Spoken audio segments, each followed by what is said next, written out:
اور اس کی بنائی ہوئی جنت مکمل اردو کہاں۔ دنیا کی تاریخ میں بہت سے ایسے بادشاہ گزرے ہیں جنہیں اپنی طاقت اور دولت پر حد سے زیادہ غرور تھا۔ ان مغرور لوگوں میں ایک نام شداد کا بھی تھا۔ شداد قوم عاد سے تعلق رکھتا تھا، جو اپنے وقت کے سب سے طاقتور قوم سمجھی جاتی تھی۔ اللہ تعالیٰ نے اس قوم کو بے شمار نعمتیں اور غیر معمولی جسمانی قوت اور وسیع سلطنت عطا کی تھی۔ قوم عاد یمن اور عمان کے درمیان واقع علاقے اوقاف میں آباد تھی۔ وہاں ہر طرف سرسبز باغات، میٹھے پانی کی نہریں اور خوشحالی کی آثار تھی، مگر دولت اور طاقت کی کثرت نے ان کے دلوں میں غرور پیدا کر دیا، یہاں تک کہ وہ اللہ کے نافرمانی میں مبتلا ہو گئے۔ اللہ تعالیٰ نے ان کی ہدایت کے لیے حضرت ہود علیہ السلام کو نبی بنا کر بھیجا۔ حضرت ہود علیہ السلام نے انہیں اللہ کی وحدانیت، شکر گزاری اور اطاعت کی دعوت دی، مگر قوم نے مذاق اڑایا اور بات ماننے سے انکار کر دیا۔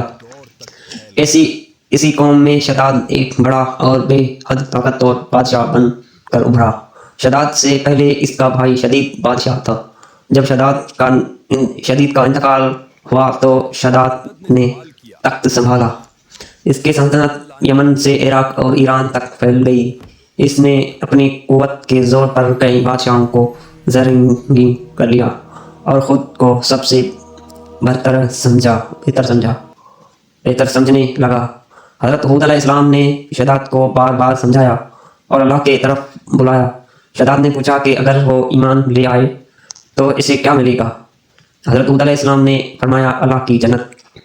شداد نے جنت کے بارے میں پوچھا تو حضرت ہود علیہ السلام نے اس کی خوبصورتی، نہروں، باغات اور نعمتوں کا ذکر کیا۔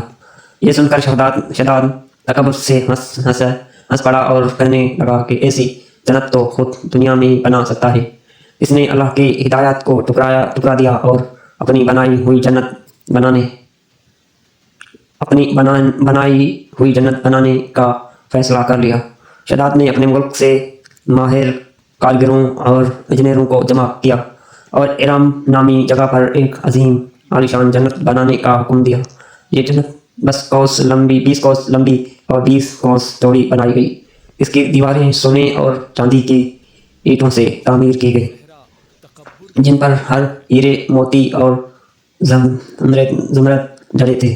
وہاں پانی، دودھ اور شہد کی نہریں بہائی گئیں۔ دنیا کی سب سے خوبصورت درخت اور نایاب پھول لگائے گئے، بڑے چاندی کے اونچے ستونوں پر کھڑے تھے۔ شداد نے قسم کھائی کہ جنت مکمل ہونے سے پہلے وہ اس میں قدم نہیں رکھے گا۔ اس جنت کو مکمل ہونے میں پورے 12 سال لگے۔ جب تعمیر مکمل ہوئی تو شداد کو اطلاع دی گئی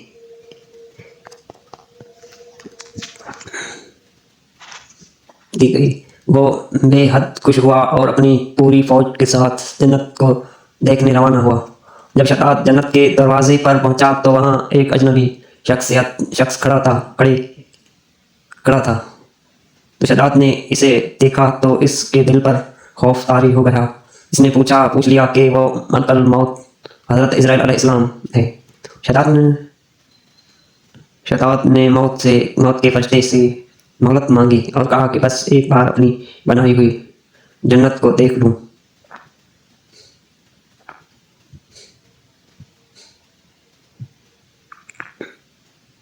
جنت میں قدم رکھنے کی اجازت دے دو۔